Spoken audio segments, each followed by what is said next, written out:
the bullshit that goes in through people's mind to believe or think that a nigga like me in the position that I'm in, you know what I'm saying, that I will even risk myself to lower myself to a standard which makes. I talked to somebody real powerful in Hollywood, and this was like 3 days ago. He says, I'm gonna tell you something. You made a lot of noise just sitting on your fucking couch. Imagine if you got up and lived a little. You will be on top of the world. He says, I guarantee you, when this whole cloud goes away, you're going to be a part of the 1% again. He said, if you take all the money in the world and distributed it evenly, 50 years, it'll go right back into the same hands. Really? Yes. Yeah. That's a very interesting concept. I talked to somebody real powerful in Hollywood, and this was like 3 days ago. He says, I'm going to tell you something. You made a lot of noise just sitting on your fucking couch. Imagine if you got up and lived a little. He said, you will be on top of the world. He says, I guarantee you, when this whole cloud goes away, you're going to be a part of the 1% again. He said, if you take all the money in the world and distributed it evenly, in 50 years, it'll go right back into the same hands. Really? Yes. This was somebody real Yeah. That's a very interesting concept. January 6, 2026. A man walks out of federal prison, and within days, he's already back to making millions. The government seized his 57 cars, his mansion, his jewelry, his bank accounts, his 20-plus properties, everything. They took over $45 million in assets. They sentenced him to 66 months in a federal penitentiary. They auctioned off his Power Rangers Lamborghini at the B&O Railroad Museum in Baltimore. They wanted to make an example out of him. What they got instead was a comeback story the internet is never going to forget. This is the full story of Bill Omar Carrasquillo, Omi in the Hellcat, from the streets of North Philadelphia to a $50 million empire to federal prison to right back here, rebuilding in real time. You cannot understand where Omi is today without understanding where he started. Born September 6, 1986 in North Philadelphia, his mother died from a drug overdose when he was still a child. His father was a drug dealer who, by the time Bill was 12 years old, was teaching him how to cook crack cocaine. 12 years old. He bounced between relatives and foster parents, one of 38 children by his own count. The chaos of that childhood would have broken most people before they ever got started. He did what the only economy he'd ever been shown taught him to do. He sold drugs on the corners of North Philly. But unlike a lot of the men he came up alongside, Omi eventually looked around and decided he wanted a different exit. He started delivering pizzas, flipping electronics online, reselling video games. He was teaching himself how business worked piece by piece. Then he got into IT, learned it, mastered it, and that knowledge gave him the blueprint for what would become one of the most profitable illegal streaming operations the U.S. government has ever prosecuted. By 2016, Omi had spotted a gap. Cable was bleeding people dry. $200, $300 a month for sports packages, premium channels, pay-per-view, HBO, NFL Sunday Ticket. Regular people couldn't afford all of it, and Omi built something to fill that gap.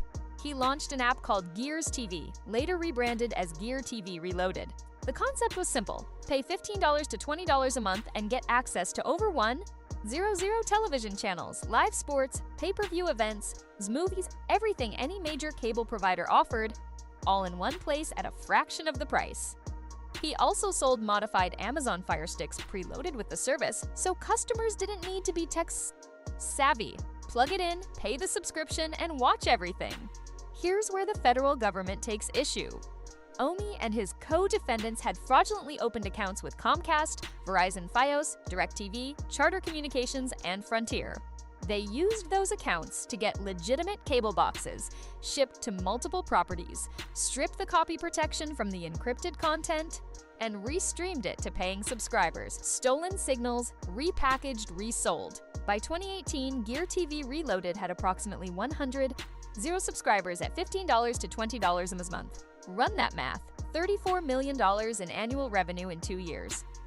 The Philadelphia Inquirer reported the federal government estimated the total infringement amount at somewhere between $167 million and $221 million. When calculated against what legitimate cable subscriptions would have cost those same customers. The FBI called it one of the most brazen and successful TV piracy schemes ever prosecuted in the United States. and it was being run out of a mansion in suburban New Jersey by a kid from North Philly who used to sell drugs on the corner. At the height of it, Omi told interviewers he was making up to $200,000 per day. The lifestyle he built off that income became its own brand. The Swedesboro, New Jersey mansion had previously been owned by Jimmy Rollins, the Phillies Hall of Fame shortstop and World Series champion. That was Omi's address. The cars were the real story. 57 of them, 4 Lamborghinis, 3 Dodge Challenger Hellcats that gave him his name, a Bentley, a McLaren, motorcycles, ATVs, and the crown jewel, a 2019 Lamborghini Aventador with a full custom Power Rangers paint job, professionally commissioned.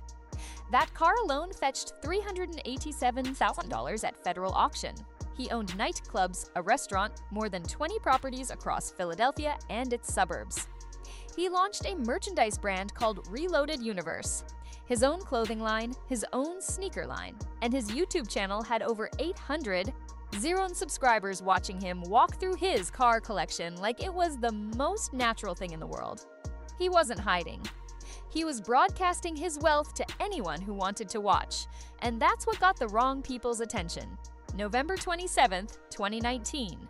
The morning after Thanksgiving, FBI agents and IRS investigators moved on the Swedesboro mansion.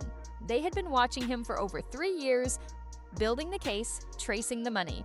They seized cars from the driveway. They froze bank accounts. By the end of that day, Omi In A Hellcat had gone from a man worth tens of millions to a man with almost nothing to his name. He did what he always did, got in front of a camera, posted a video titled, "The FBI seized everything from me." Millions of people watched. In September 2021, a federal grand jury returned a 62-count indictment.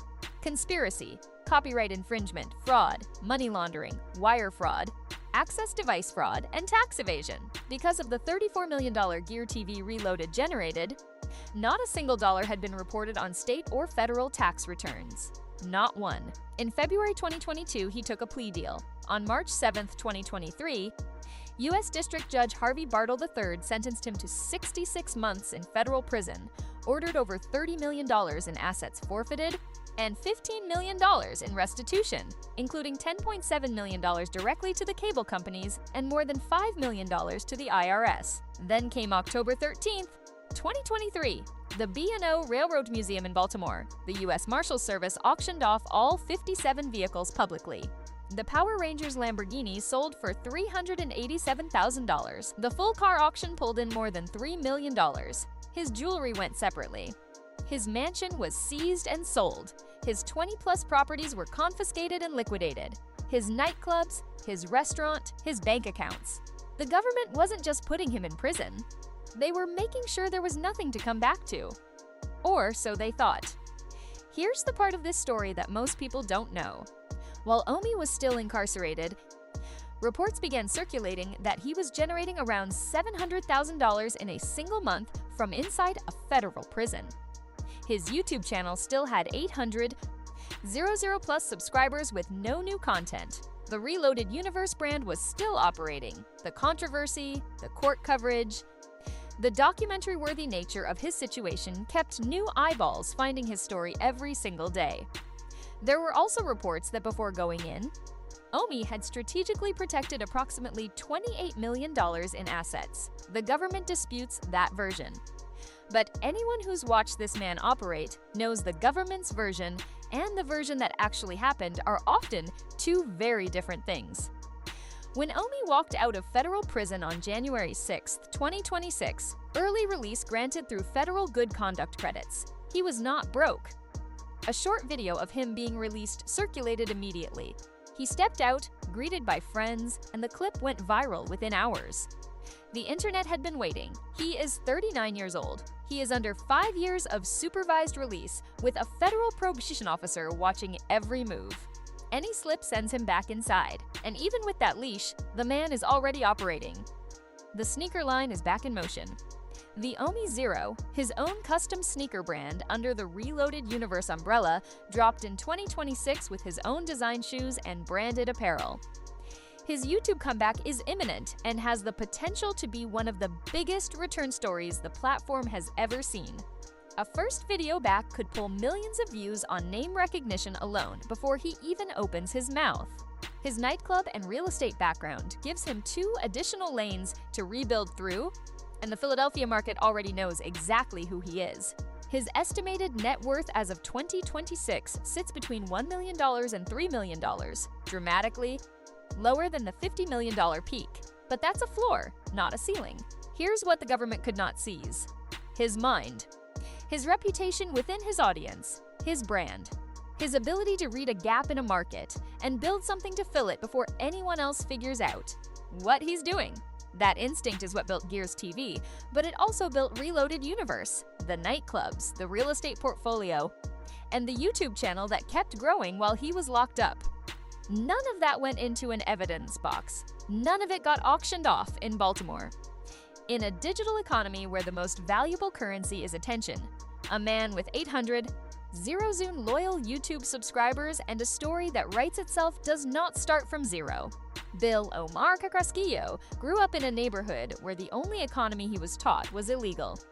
His father handed him the drug game at 12 years old. He survived it, pivoted, identified a legitimate gap in the market, built something to fill it through illegal means, paid a massive price for it, and walked back out with his brand intact. The method was wrong. The instinct was exceptional, and right now, in early 2026, the most compelling content Omi In A Hellcat has ever made doesn't exist yet. Because the most valuable thing he can put in front of a camera isn't a Lamborghini, it's the story of what comes next. Drop a comment. Do you think Omi fully rebuilds, or did the government take too much for him to ever reach those heights? Again,